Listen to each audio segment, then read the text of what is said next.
శ్రావణ మాసానికి సంబంధించి special episodes చేస్తున్నాం కదండి నేను రమగారు. మరి ఈరోజు రమగారు బెల్లం పెట్టారు, గిన్నె పెట్టారు. సో ఏదో స్వీట్ ఐటమ్ చేస్తున్నారు. ఏంటి రమగారు సీరియస్గా చేసేస్తున్నారు? ఏం చేస్తున్నారు? పూర్ణం బూరెలు చేస్తున్నాను జయ. ఓ సూపర్ సూపర్. బోళ్ళన్ని ఏర్పాట్లు ఉంటాయి. అవునవును. మేము ఏర్పాట్లన్నీ అయిపోయాక వచ్చాం. లాస్ట్లో వచ్చానా మొదట్లోనే వచ్చానా? అంటే సగం ఏర్పాట్లు అయ్యాక వచ్చాం. ఓకే, ఏంటి రమగారు ఏర్పాట్లు ఏంటి చెప్పండి. ఏర్పాట్లు ఏంటంటే 1/2 కప్పు మినపప్పు, 1 కప్పు బియ్యం రెండు నానబెట్టి రుబ్బేసాం. Okay, 4 hours నానబెట్టాము, రుబ్బాము. అయితే దీన్ని కూడా ఒక 3 hours మినిమం కొంచెం కాస్త టైం ఇస్తే పిండి ఊరి బాగా వస్తుంది. ఓ 2 గంటల పాటు ముందు తోపు రుబ్బి పక్కన పెట్టుకున్నాం ఒకటి. రెండోది 1 కప్పు శనగపప్పుని నానబెట్టి ఒక 2 గంటలు నానబెట్టి బాగా వస్తుంది. 1కి 2 మాత్రం నీళ్ళు పోసి కుక్కర్లో 2 విజిల్స్ రానిచ్చాం. ఉట్టి శనగపప్పే, ఒట్టి శనగపప్పు 2 విజిల్స్ ఓకే. రానిచ్చాక పప్పు ఉడికిపోతుంది. ఉడికిన పప్పును వడబోసేసి పప్పును చక్కగా ఆరబెట్టేసాం, పూర్తిగా ఆరిపోయేలాగా. ఆరిపోయిన శనగపప్పుని మిక్సీ చేసాం. ఇదిగో పిండి రెడీ. ఇప్పుడు పాకం పడుతున్నాం. దీంట్లో ఇది పొడి వేసేసి పూర్ణం పట్టేస్తాం. నిజమే రమగారు, సగం ప్రాసెస్ అయినాకే వచ్చాను నేను. అంటే ఈ పూర్ణం చేయటము తర్వాత నూనెలో వేయటము కూడా పెద్ద ప్రాసెస్లే. అవును, బట్ ముందు ఏర్పాట్లు ఖచ్చితంగా చేసేసుకోవాలి. అందరికీ తెలిసిన వ్యవహారమే. ఒక్కొక్కళ్ళు ఒక్కొక్కటి రకంగా చేస్తారు. 1 కప్పు శనగపప్పుకి 1 కప్పున్నరకి తక్కువగా, కప్పు పావుకి ఎక్కువ, అరకి తక్కువగా బెల్లం. ఓకే, అప్పుడు స్వీట్ కరెక్ట్గా ఉంటుందా? ఉంటుంది, తీయగా ఉంటుంది. ఎక్కువ తీపి లేకుండా ఉండదు, అంటే చప్పగా ఉండకూడదు కదా. బూర్లు కొంచెం తీపి ఉండాలి, పైన చప్పదనం ఉంటుంది కదా. దానివల్ల మనకి ఏదైనా పండుగ లేకపోతే ప్రత్యేకమైన రోజులు అట్లా అనుకోగానే ఫస్ట్ అన్నం పరవన్నం, తర్వాత పూర్ణాలు, తర్వాత పులిహోర, ఇవన్నీ కామన్గా జరిగే వంటకాలు కదా రమగారు, ప్రసాదాలు. అమ్మవారికి నైవేద్యం అంటే ఖచ్చితంగా పూర్ణాలు పెట్టుకుంటాం. అంటే ఆంధ్ర ప్రాంతంలో ఎక్కువగా చేసుకుంటాం. మామూలుగా కర్ణాటక వీళ్ళంతా హోళిగలు అని బొబ్బట్లు చేస్తారు. మనకేమో ఈ కొంచెం పూర్ణాలు నూనెలో వేసుకోవాలని. అయితే ఏంటంటే ఇది చేతకాని వాళ్ళు చేస్తే కొంచెం అలవాటు లేకపోతే చీదేస్తాయి, ఆ భయం ఉంటుంది. వాస్తు నిదానంగా చూసుకుని చేసుకోవాలి. కొంచెం పాకం రానిద్దాం బెల్లాన్ని. బెల్లం కరిగిపోయింది కదా, వడపోసేసుకుందాం జయ. ఎందుకంటే వడపోయకపోతే ఈ మన పూర్ణం బూరెల్లో ఈ గసి వచ్చేస్తుంది, కరకర ఏదైనా ఉంటే అది. ఒక్కసారి వడపోతాము. పోయి జయకేమో భయం, స్లోగా పోయాలి కదా వాళ్ళకి షార్ట్ కోసం. చూడు సన్న గసి. అవునండి, చాలా ఓకే.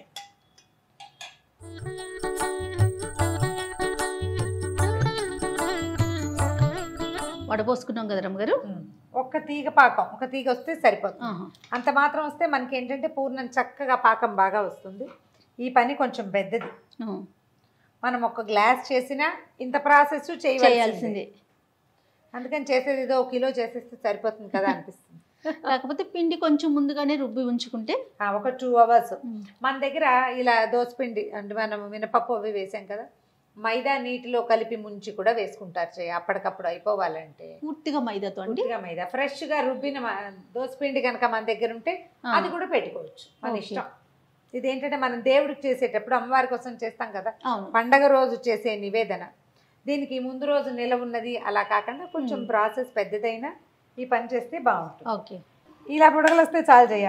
స్టవ్ వేసేద్దాం. ముందు 1 స్పూన్ నెయ్యి, తర్వాత చక్కగా ఫ్రెష్గా పొట్టి పెట్టుకున్న యాలకుల పొడి. కాదు రమగారు, మీరు నెయ్యి దిట్టంగా వేస్తారనుకున్నా యాలకుల పొడిని అలాగే వాడేస్తున్నారు. అంటే యాలక పొడిలో అవన్నీ యాలకులు కాదు జయ. నువ్వు ఇది పట్టుకో, వేద్దు కానీ వేయి, కింద పడేయకుండా.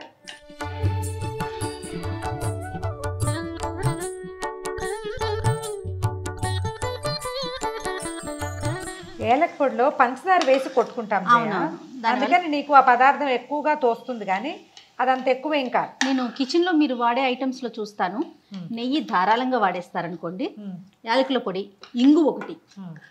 దారాలు అంటే దారాలు, మామూలు దారాలు కాదు. అంటే ఇప్పుడు మనం కొనుక్కునే ఇంగువల్లో ఏమంత ఇది ఉంటుంది, అసలు స్మెల్లే ఉండట్లేదు రమ్మగారు. చేత కాస్త వేసినా పర్వాలేదు. మనం ఇప్పుడు మామూలుగా ఏం చేసేవాళ్ళంటే ఇది వరకు జయ, శనగపప్పుని ఉడికిచ్చి దాన్ని మెత్తగా కుమ్మేసి దాంట్లో బెల్లం వేసి ఉడకబెట్టేవాళ్ళం. ఇప్పుడు చాలా కాలంగా అక్కయ్య వాళ్ళు ఇదే పందాలు చేస్తున్నారనమాట. మా ఇంట్లో ఇదే పద్ధతి. ఇంకా ఇది చీదేస్తుంది, పాకం సరిగా రాలేదు, మళ్ళీ వెచ్చబెట్టాలి, చల్లారబెట్టాలి, ఈ గోల ఏం లేదు. చక్కగా కొలతలతో వేస్తే సరిపోతుంది, కరెక్ట్గా వస్తుంది. మనం ఆ బెల్లం పాకం కనుక సరిగ్గా రాణిస్తే దీన్ని కొంచెం చేతి కొద్ది ఒక్క అర స్పూన్, ఇంకా కొంచెం. నువ్వు కళ్ళు మూసుకోవా ప్లీజ్? కళ్ళు మూసుకుంటే ఒక స్పూన్ వేసేస్తారా? వేసేస్తాను, లేకపోతే పావు స్పూనే వేస్తాను. నువ్వు చూస్తే దీన్ని నున్నగా చేద్దాం.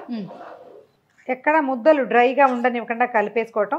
కొంచెం చల్లారనిచ్చి మనకు కావాల్సిన సైజులో చూడు చేపట్టేస్తున్నా. పర్వాలేదు, నేను చూపిస్తున్నాను అంతే. మనం నెయ్యి వేసాం కదా, చక్కగా వచ్చేస్తుంది. మనం ఏ సైజులో పూరలు చేసుకోదలుచుకున్నామో ఆ సైజులో చేసేసుకోవటం. ఇందులో పప్పులు లేకుండా మాత్రం గ్రైండ్ చేసుకుంటే సరిపోతుంది. పప్పు పేలుతుందని ఒక భయం ఉంటుంది, హోల్ గ్రెయిన్ పూర్తిగా గింజ ఉంటే కనుక. సరేనా? ఓకే. తోపు చూడు, మన అవసరాన్ని బట్టి కొంచెం పల్చన చేసుకోవచ్చు. కావాలి ఇడ్లీ దోశ పిండి కన్నా కొంచెం గట్టిగా కదండి, ఒక్క నల్లకంతా. అయితే ఇది కొంచెం నిలవ పడితే బాగుంటుంది. నా అలవాటు ఏంటంటే నేను ఒక చిటికెడు పసుపు వేస్తాను. ఎందుకు రమ్మగారు? కలర్ వస్తుంది, రంగు బాగుంటుందని ఒకటి. తర్వాత ఇటీవల కాలంలో మా ఇంట్లో వంట చేసిన ఒక వంట ఆవిడ ఐడియా చెప్పారు. ఒక హాఫ్ స్పూన్ పంచదార వేయండి, అప్పుడు మనం తోపు వేస్తాం కదా లోపల, కొంచెం రంగు బాగా వస్తుంది, పై తోపు చప్పగా లేకుండా ఉంటుందని చెప్పారు. ఆవిడ వేస్తే నచ్చింది నాకు. ఒకే ఒక స్పూన్ పంచదార వేస్తా. చూద్దాం ఈరోజు. రంగు మారుతుంది లైట్గా, అంటే షుగర్ వల్ల ఏమవుతుంటే డార్క్గా వస్తాయి అన్నమాట, తెల్లగా లేకుండా. ఈ లోపు నేను చేశానండి. ఉండలు చేసేసి చకచక.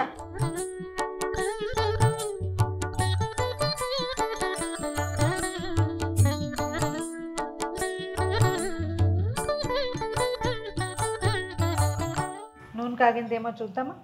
కాగినట్లు అనిపిస్తోందండి. అదే మా తోపు పిండిలో ఒక చిటికెడు ఉప్పు, అంటే దోశ పిండికి వేసినంత కాకుండా కొంచెం ఉప్పు. నేను ఈసారి ఒక స్పూన్ షుగర్ వేసాను చెప్పాను కదా. అవును, వావ్, భలేగా కాగింది రమ్మగారు. నూనె సరిగ్గా ఉంది కదా. పిండి చూడండి, మీరు పసుపు వేసేసరికి కొంచెం కలర్ కూడా చేంజ్ అయింది, రంగు మారుతుంది కదా కొద్దిగా. ఎక్కడ పెట్టాలి రమ్మగారు? స్టవ్ మీద పెట్టాలా? అన్నపూర్ణే సదాపూర్ణే శంకర ప్రాణవల్లభే జ్ఞాన వైరాగ్య సిద్ధ్యర్థం భిక్షాం దేహి చ పార్వతీ. అలా అని వేస్తే వస్తువు చెడకుండా ఉంటుంది. ఇంకొంచెం లోతుగా ఉన్నది పెట్టుకోవాలి. మనం కాస్త లోతు తక్కువదే పెట్టుకున్నాము, కొద్దిగా మునగట్లేదు. మొత్తం మునగట్లేదు చూసావా. కొంచెం అడుగు వదిలేక పక్కకి తిప్పేద్దాం. దానికి తోడు ఉండలు కూడా కొంచెం పెద్దవి చేసాం, పెద్ద పెద్ద ఉండలు చేస్తాం. మామూలుగా నా సైజ్ అయితే ఇది కాదు. ఓకే, నేను ఒక రవ్వ బుజ్జివి చేస్తా. మీరే చూపించారు రమ్మగారు నాకు ఈ సైజ్ అని. కొంచెం గోల్డెన్ బ్రౌన్ వచ్చింది చూడు జయ. అవును రమ్మగారు, ఎక్కడ చీరైన ప్రసక్తి లేదు, పూర్ణం బాగా కుదిరింది అనమాట. అవును, చక్కగా వచ్చినాయి, క్రిస్ప్గా వచ్చినాయో లేదో మనం చల్లారేక చూద్దాం. అవును, తీసేనా ఇవి? తీసేసి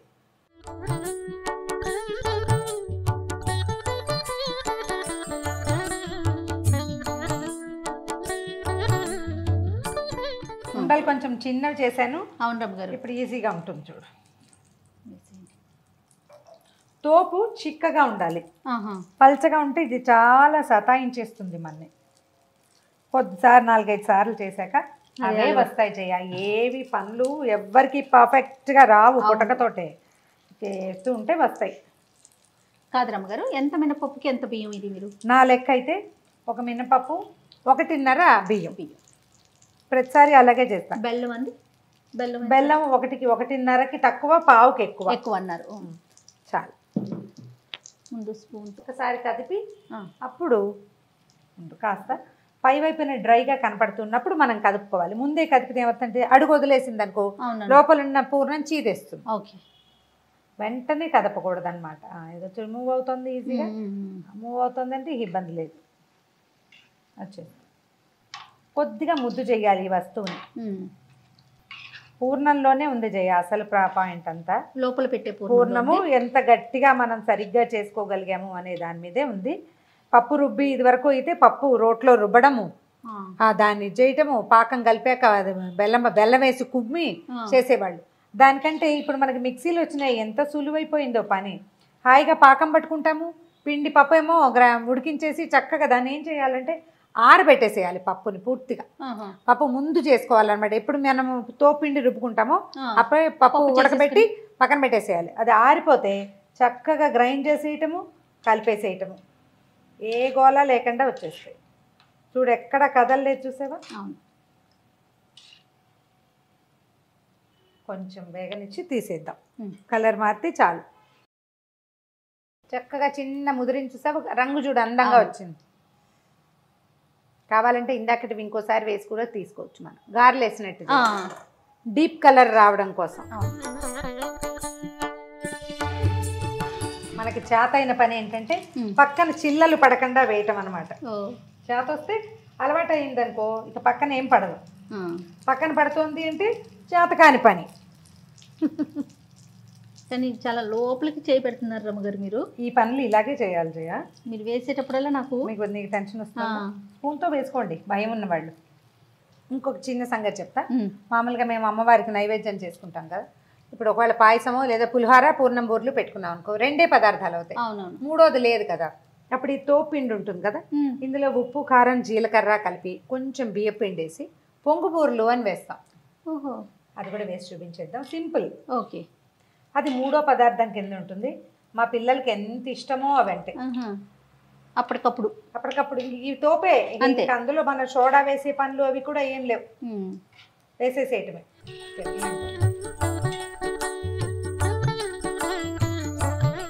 పొంగు బూరెలు అన్నాం కదా, ఈ తోపు పిండి ఉందా, దాంట్లో మొదట మనం కొంచెమే ఉప్పు వేసాం. ఇప్పుడు పిండికి సరిపడా ఉప్పు, తర్వాత కొంచెం కారం, అల్లం పచ్చిమిర్చి కూడా వేసుకోవచ్చు సమయం ఉంటే, కొద్దిగా జీలకర్ర. ఇప్పుడు దీనికి ఒక 2 స్పూన్లు కనీసం బియ్యం పిండి, ఇంకో స్పూన్ కూడా వేయచ్చు, కరకరలాడుతూ వస్తాయన్నమాట.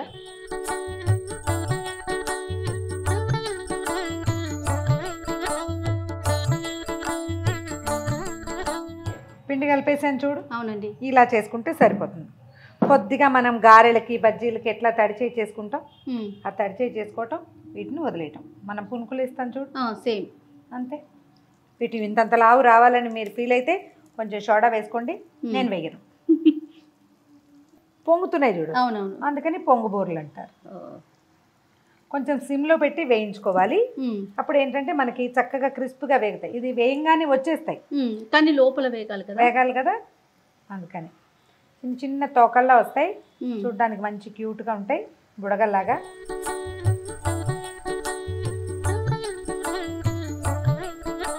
కొద్దిగా చేయి స్పీడ్గా కదిలితే చకచక 2 వాయల్లో వేసేస్తాం. కాస్త ఒకదాని మీద ఒకటి పడకుండా చూసుకొని మూకుడు నిండా వేసేయటం, నిదానంగా వేగనిచ్చి తీసేయటమే. తీసేజేయ వేగిపోయినాయి. అలాగేనండి. రంగు చూడు ఎంత బాగా వచ్చినాయి. చక్కగా వచ్చింది.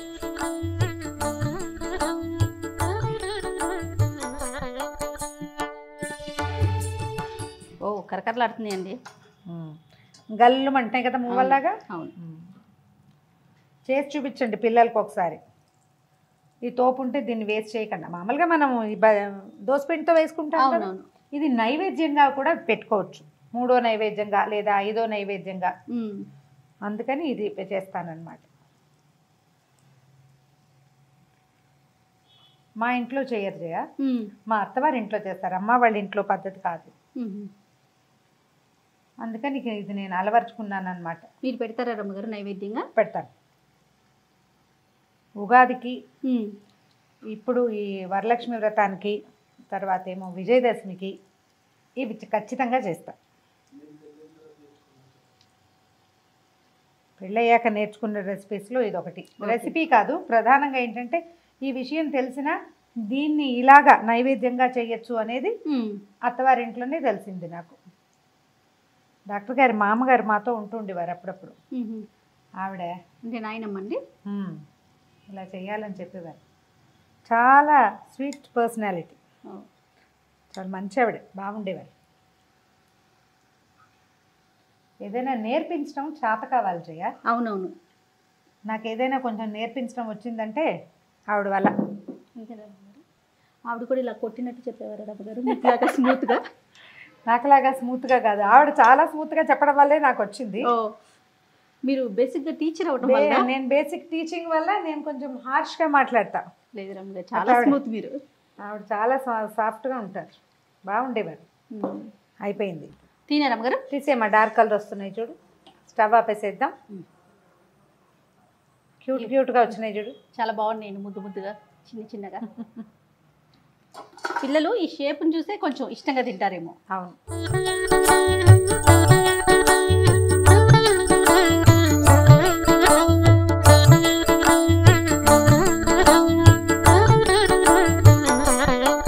ఇదిగో వరలక్ష్మి వ్రతానికి పూర్ణాలు, పొంగు బూరెలు రెండు రెడీ అయిపోయినాయి రెండు చక్కగా ఒకేసారి. చక్కగా తీసుకెళ్ళడం, నివేదన చేసుకోవటమే. దీనికి సాయం మనం పులిహోర చేసుకోవచ్చు. పులిహోర, పూర్ణాలు. మూడో పదార్థం కింద నేను చూపించిన సింపుల్ రెసిపీ పొంగు బూరెలు. 3 చేసుకుని నివేదన చేసుకోండి. అమ్మవారి అనుగ్రహానికి, కృపా కటాక్షాలకి పాత్రలు కండి. తప్పకుండా రమ్మగారు. థ్యాంక్ యూ సో మచ్ రమ్మగారు. ఇంకొక నైవేద్యంతో మళ్ళీ కలుద్దాం. తప్పకుండా చేయండి.